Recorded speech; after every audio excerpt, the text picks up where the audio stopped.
Voilà, on va passer, si vous voulez bien, à nos orateurs et nos intervenants. Donc, Nathalie, ça va être à toi. Nathalie Perrin avec Rémi Bell qui est là. Alors, je vais tout vous dire, à la fois, bien sûr, on a le critère hiérarchique qui est très, très important, et autres. On a aussi, pardon, le critère de la solidarité féminine, vous m'excuserez, mais il est globalement là. Et puis, je dirais, c'est aussi intéressant d'avoir à la fois, c'est pas pour dire que toi, tu es sur l'épicycle du Mercure, mais tu es sur le global, et puis Rémi qui est là, qui nous dira peut-être tout à l'heure ce qu'il fait, et qui est plutôt sur ce que j'ai compris, le pilotage, non pas de là, mais des cellules de crise et des opérations et vecteurs possibles pour la crise. Voilà. Nathalie, c'est à toi, et donc, dans tous les sens que tu veux, voilà, comment vous êtes tombé dedans, j'allais dire, parce qu'à la limite, quand on dit RTE, réseau d'électricité, on pense tout de suite à ce qui a pu se passer avec les forêts incendiées.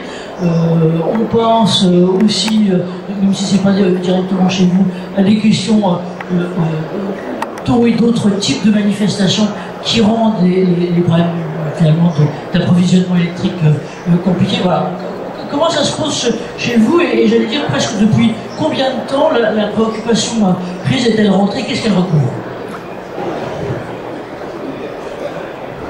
Bonjour à tous, merci Anne-Marie. Alors RTE, réseau de transport d'électricité, dont la mission du service public serait autour de l'électricité pour garantir à tout moment l'offre et la demande d'électricité.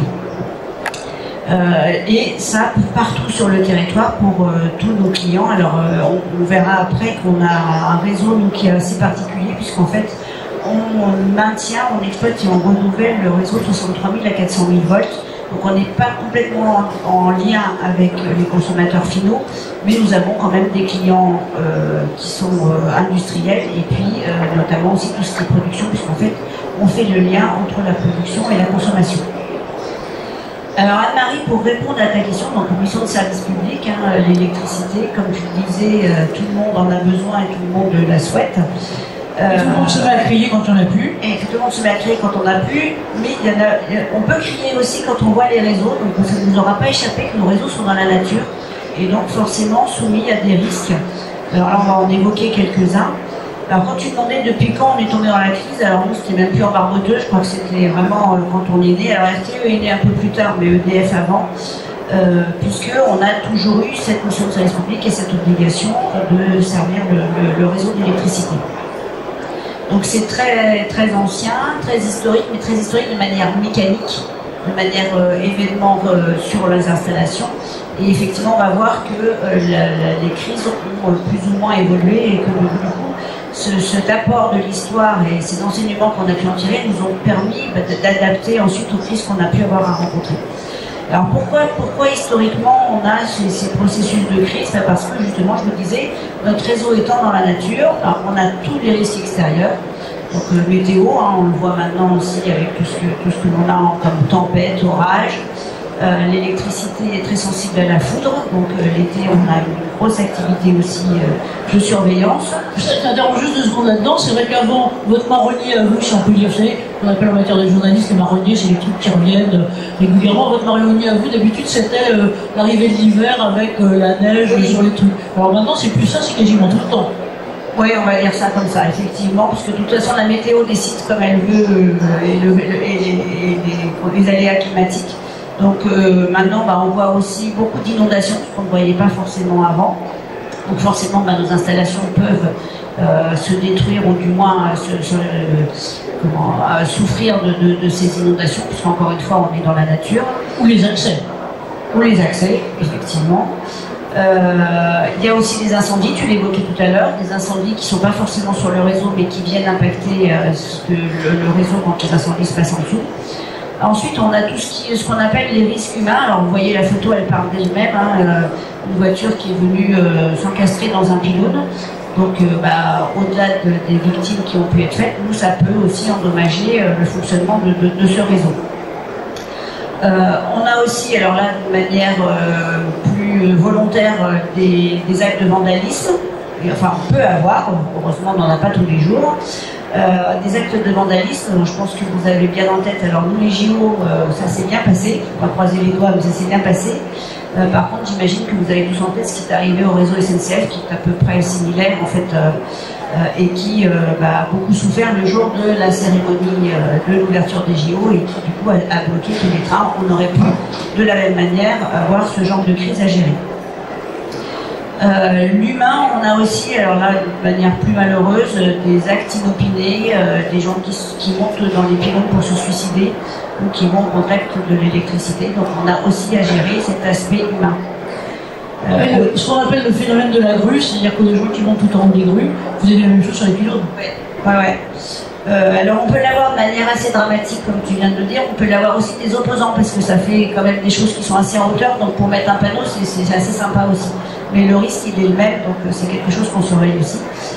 Et puis, le risque médiatique, mais ça, je pense qu'on l'a tous. Alors nous, on était assez peu connus, RTE, jusqu'à il y a quelques années. On a sorti les futurs énergétiques et on est maintenant un allié, un vrai appui du gouvernement pour définir les programmes pluriannuels de l'énergie. Et donc du coup on est de plus en plus connus. Il y a eu aussi EcoWatt, alors je ne sais pas si vous vous souvenez, c'était pas l'hiver dernier mais l'autre, où vous voyez la météo et la météo du système électrique, où c'était vert, jaune, rouge selon la température et les aléas qu'on pouvait avoir. Donc oui, des risques médiatiques, on peut les connaître aussi. Et vous allez voir qu'en fait ce système de crise, il est toujours doublé, c'est-à-dire qu'on a la crise, on a la salle de crise technique et puis on a la salle de crise com pour pouvoir répondre. Et effectivement, les réseaux sociaux sont devenus un vrai sujet aussi, puisque ça communique très très vite. Et donc, on a aussi ce besoin de travailler là-dessus. Alors, maintenant qu'on a vu les risques, bon, quand même, globalement, ça vous avez dû le remarquer, vous avez à peu près de l'électricité tout le temps. Donc, on peut se réjouir, hein, ça se passe plutôt bien à 99% du temps. Bien évidemment, les crises interviennent que quand on a des gros soucis. Alors, pourquoi ça se passe bien ? Parce qu'on a, RTE, c'est 10 000 personnes réparties sur tout le territoire français, avec pour 50% des gens qui sont en direct sur le réseau pour le maintenir. Alors on fait bien évidemment tout ce qui est maintenance préventive, ce qui évite d'avoir des aléas et des avaries. On a aussi malheureusement bien évidemment des aléas que vous ne voyez pas toujours, mais donc il y a aussi de la maintenance curative qui est faite par ces salariés. Et puis on a surtout beaucoup de surveillance, donc on a les dispatchers, donc qui sont les aiguilleurs, on va dire, des électrons et de l'électricité, qui sont 7 jours sur 7, 365 jours par an. Et puis, on a maintenant en train de créer aussi, alors on l'a vu, j'ai oublié la crise cyber tout à l'heure dans mon slide, alors évidemment on a aussi ça qui commence à poindre, puisque Anne-Marie, pour répondre en partie à ta question sur la data, nous avons énormément de data et c'est ce qui nous permet de piloter le réseau, bien évidemment, en temps réel. Et donc la cyber, c'est comme toutes les entreprises, en fait, évidemment, c'est devenu un vrai sujet de préoccupation. J'imagine aussi bien le cyber en tant qu'attaque que cyber-fuite par toutes les autres régions de la Terre. Tout ce qui pourrait arriver et qui du coup ferait que nos données ne sont plus disponibles pour pouvoir piloter le réseau comme on doit le faire. Et donc on s'est doté de salles de supervision. Alors avant, ce n'était que sur les flux d'électricité. On s'est doté maintenant sur les flux, je dirais, de SI, les flux télécom, donc pour regarder tout ce qui peut se passer en termes de cyber, et puis aussi tout ce qui est autour du matériel, qui pointe là pour le coup vraiment tout ce qui peut se passer sur le réseau. Alors c'est en général moins visible pour les utilisateurs, mais comme le réseau est très maillé, en fait, vous ne le voyez pas, mais par contre pour nous, c'est important puisque ça fait des défaillances dans notre réseau. Bien sûr, donc je vous le disais, on a des équipes opérationnelles, donc très importantes puisque c'est elles qui font la maintenance et qui interviennent aussi quand on a des crises. Hein, donc on va le voir tout à l'heure, le dispositif un peu plus en détail. Et puis, comme je vous le disais, on a tout un dispositif de com, des gens qui sont formés, qui ont des médias training pour répondre à tout ce qui est sollicitation, presse, réseaux sociaux, enfin tout ce qu'on peut imaginer quand il y a une crise à gérer.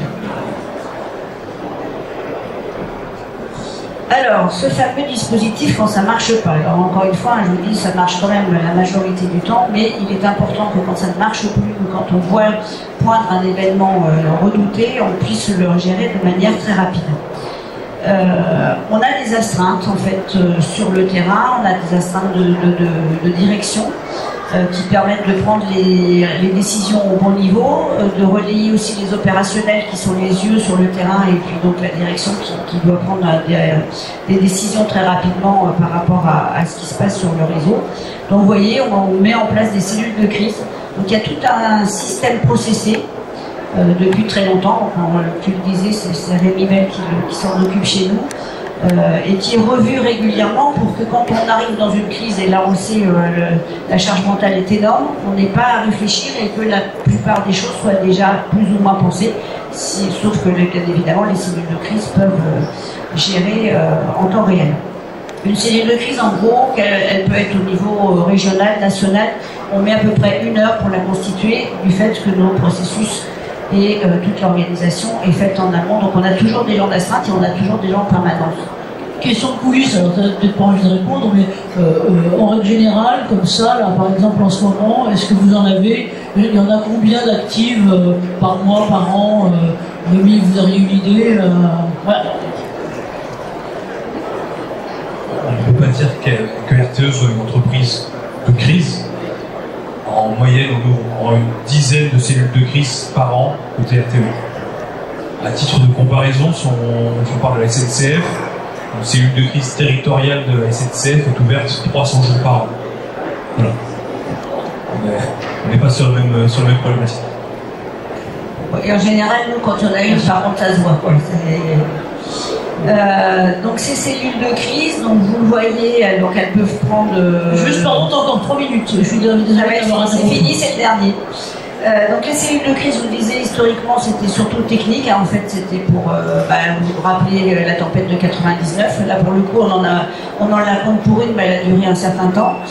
Mais on a évolué. Alors, vous voyez sur une des photos, on a le permanent de direction qui a un masque, parce qu'on a créé une cellule de crise en doublonnant en fait ce qui se passait sur le réseau. On l'a fait pour le Covid. Vous imaginez bien que la France était déjà dans un état économique assez désastreux à ce moment-là, et donc il ne s'agissait pas que l'électricité en plus vienne à manquer.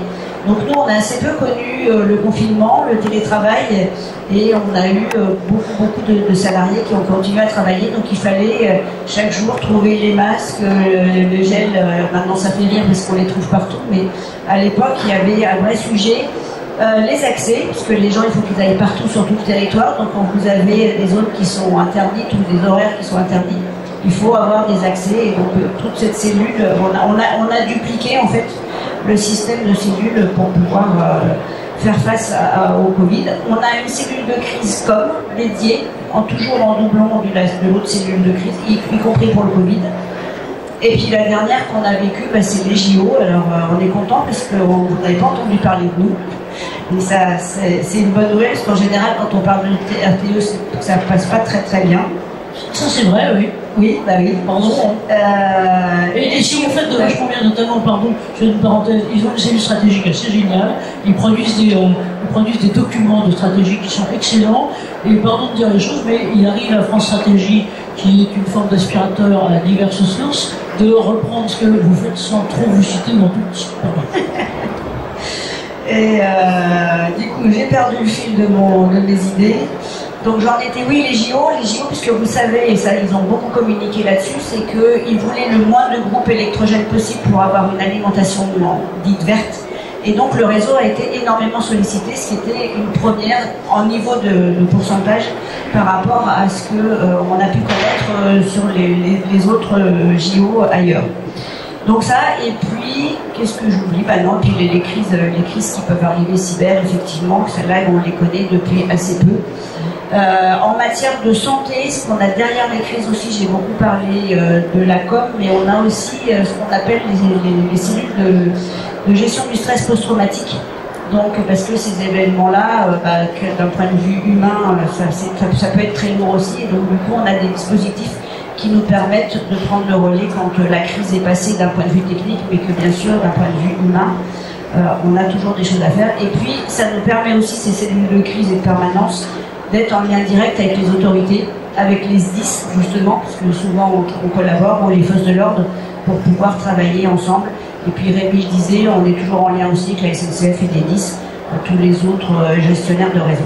Quels sont les autres opérateurs? Merci.